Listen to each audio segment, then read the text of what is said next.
2021 graduate of West Central High School, and we call this segment, Where Are They Now? So, Phil, where are you now, and what are you doing? Well, that's a simple question, but probably would take a pretty long answer. But right, I'm presently living in Las Vegas, Nevada right now. For the last 38 years, I've been managing portfolios, managing money. It was a long way. I never thought growing up in Indiana that I'd ever live anyplace out west, and as it came about, I lived not only in Arizona, Los Angeles, Boise, Idaho, Seattle for over 20 years, and I ended up in Las Vegas, which I really like. What took you out west? Basketball gave me all the notoriety for scholarship offers and things, mainly, although there was a number of schools that offered me full rides for baseball. And so I wanted to do both. I felt I might have a shot at professional baseball, but basketball, probably not so much. But I accepted a scholarship offer to New Mexico, but they had an affiliation with a junior college in Prescott, Arizona called Yavapai College. And every baseball player there was a pro draftee. The basketball team was also very, very good. But Yavapai ended up winning the Nationals in junior college baseball numerous times in the 70s and 80s. But once it got me out west, I'm a little different in most of my high school classmates back in Francisville, which I sure loved that upbringing. But I knew that once I graduated, I probably was going to go somewhere and probably leave the state. I'm the youngest of 6 in my family, and all of us went and got a degree elsewhere, mostly out of the state, I guess, yeah. And we sure liked visiting back. My mom was still alive, but for the most part, we got spread out all over the country. But once I got west and played baseball and basketball in Prescott, I got a little homesick, and I went back to the University of Evansville and on the scholarships. And but I knew that there was something I really liked about the West Coast. And once I graduated from the University of Evansville and went west, I never looked back. Well, you are still number 5 on the all-time scoring list in basketball at West Central after all of these years, and you played in a lot of exciting games of all the sports you played in. Looking back, of all the games you played in at the high school level, which one do you still remember all these years later? Which one do you remember most? My junior year, my last game before the sectional, my junior year, we went up and played Oregon Davis. That night, I made a 20-footer at the buzzer to win by 1 point and set the school record at the time of 37 points. That game was certainly a very, very memorable. And that was at the old Tyner gym. Probably so, because I think I only played at Oregon Davis maybe one time. Yeah, because our listeners have to remember 1970, this was the early years of all the consolidations, and West Central had only been in existence like 2 or 3 years. Right. That was, I sure wish that game was on film. I'm sure that I could see it. So what was the second most memorable game? Well, you know, I played basketball before the three-point shot, unfortunately. Right. And I had a very long range, and that's why I got so many scholarship offers out of high school for major colleges just to break zones, to shoot over zones, even without the three-pointer, you know. Yeah. But I played a game, I think it was my 3rd or 4th game my senior year. I got fouled and made a three-pointer to end the third quarter with 39 points. And Coach Brad Mitchell sat me down. I didn't play the fourth quarter. Remember, this is, I think, what are we playing? 8-minute quarters, right, with no three-point shot. And I had 39. We were only ahead by like maybe 20 points. I mean, it wasn't like we were totally blowing North Newton out. But I kind of wish he would have let me in there to see if I could get 50, which is, I think, a pretty rare thing to do in the state of Indiana without the three-point shot. Right. But that's probably the. Well, I mean, I don't know. There's so many wonderful memories playing basketball. I'm going to add a third one there if I got time. Southmore. We went up against Rensselaer in Maderaville there, and Rensselaer, I believe, was like ranked 6th in the state, and they had a scorer named Ron Fenwick, I believe his name was, and he was a really high scorer. And Coach Mitchell, this is my sophomore year, he said, we can't play with these guys. He said, so we're gonna sit on it. And so this is when they jump balled every quarter. They got the tip. They went down, scored. We went down. We probably stalled for about, I'm guessing, like 3 or 4 minutes. They let us do it, which was kind of surprising. Then they stole the ball, and they went down and took a 4-0 lead. And we went down, and we did not shoot till about, I'm going to guess, less than 20 seconds to go in the quarter. They found me underneath. I laid it in. It was 4-2, and the gym went crazy. And the end of the first quarter at 4-2. and I knew that Ron, that this Fenwick character was probably going crazy because he was averaging, he might have been averaging close to 30 points a game. He went on to play the Citadel or someplace, but I mean, he was really good. To make a long story short, they got the tap again and went up 6-2. We came down and stalled or something. They stole it, went up 8-2, and Coach Mitchell called timeout and said, "Okay, let's play with them." I think they beat us 66-46, and I think Ron still probably got 25 points.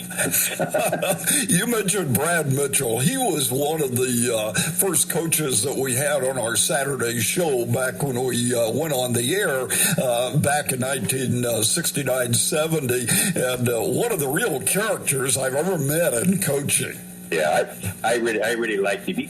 I think he exploited me. He used me because after my senior year, he went on to coach like the second biggest high school, I think, in North Carolina, something like that. Yeah, it was South Carolina, and actually went to the finals. Oh, wow. Yeah, I really liked him. I liked all my coaches in high school, but Brad was, he was quite a character. And I liked, he called the timeouts, and he'd say, get Phil the ball. Just get Phil the ball, okay? And I didn't mind that, Yeah. You were fortunate because you played with some pretty good athletes there at West Central in those days. Yeah, I did, with the exception maybe my senior year. I mean, it was my senior year. I saw nothing but boxing ones almost every night. But my sophomore and junior year, we had some pretty competitive teams. That sophomore year, we had a really good team, and there was a guy messing around in the PE class. We were doing like flips, where they'd be on the ground, you'd jump on his knees, and he'd flip you and turn, and you'd flip over.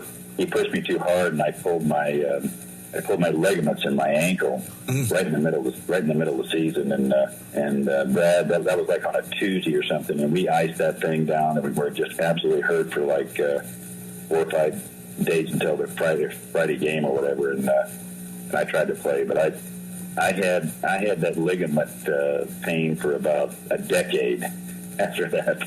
But there was no way I could play. I tried to play a couple games, and I couldn't move laterally, and they took me out pretty quick. But it's that was unfortunate. I think that was probably the best team I played on. I think when we had I think his name was Mark Whittaker or somebody, was just so fast, and he just probably led the state in steals. My senior year, I had quite a few pretty memorable coaches come to the tiny city of Francisville to recruit me. Who were some of those coaches? One was Ray Mears, who was the head coach at Tennessee, and I believe he was the winningest coach in America at the time. And I think he came into my house, and we're in the kitchen.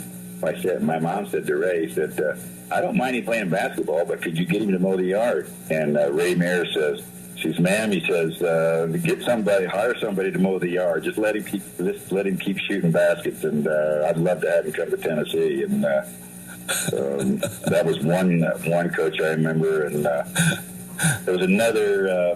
I think it was Gary Colson was his name, from Pepperdine, which is a school I really wanted to go to. Actually, we had somebody got killed during the week in a car accident. Like a few students. Yeah, I think we went to Frontier. This was my senior year. Colson from Pepperdine, the head coach, showed up and watched the game, but there were either no fans, and the cheerleaders were there, but they didn't cheer. It was a game. it's very reminiscent of playing a game during COVID because it was so surreal. I remember I got 30-some points that night, and Colson offered me a full ride on the spot after the game. And I wanted to go to Pepperdine, and Pepperdine started sending me all sorts of brochures and everything. And my mom, who was more influential at selecting where I did go, she said, "There's too many drugs and too much partying going on in California." Well, interestingly enough, on that same tour, that Pepperdine coach also talked with a guy by the name of Denny Garland, who was a 6'5" beast for the Knox Redskins that same year. Oh, really? Yeah. Wow. Yeah. So he was making the tour. Yep, absolutely. They love those Indiana ball players. That's for sure. We're talking with Phil Tom, a 1971 graduate of West Central High School, here on our Where Are They Now segment, and we'll be back to continue our conversation after this word from Osborne's Mini Mart. Need a game plan that has your day covered from tip-off to the buzzer? So what did you gain from being a high school athlete that has helped you be so successful in life? Well, I think maybe not for everybody to play sports, but sports is, I'm such a strong believer in visualization. If you truly visualize it, it's kind of like the secret that's out there. If you truly believe it, it'll happen. And sports, it plays mind games with you, because if you concentrate on the negative, you won't do well. If you concentrate on the positive, you will do well. And that's why I would, if I was running a company, I would hire people that were successful in sports many times, because that's the way you have to be good at it. And that's probably the first thing. I mean, just a very, very positive upbringing. And growing up in Francisville was almost like a dream upbringing. No crime to speak of. All we had to worry about was the game for the most part. We had a quiet mind. I don't know if it's still that way these days. I look at the Franceville Tribune, and I see that there's people in the area getting in trouble, but I don't know what it's like back there. I haven't been back there a long time, but it was really I wouldn't trade it for any place in the country in that area. Well, Phil, we've got a lot more questions that I'd like to ask you. I'm going to ask you to come back next week and continue our conversation, because I know that you are involved with some interesting golf out there in Las Vegas, Nevada, and I want to pursue that with you and talk about the other sports that you played at West Central High School. So we're going to ask you to come back and be with us again next week. Our guest on Where Are They Now has been Phil Tom, a 1970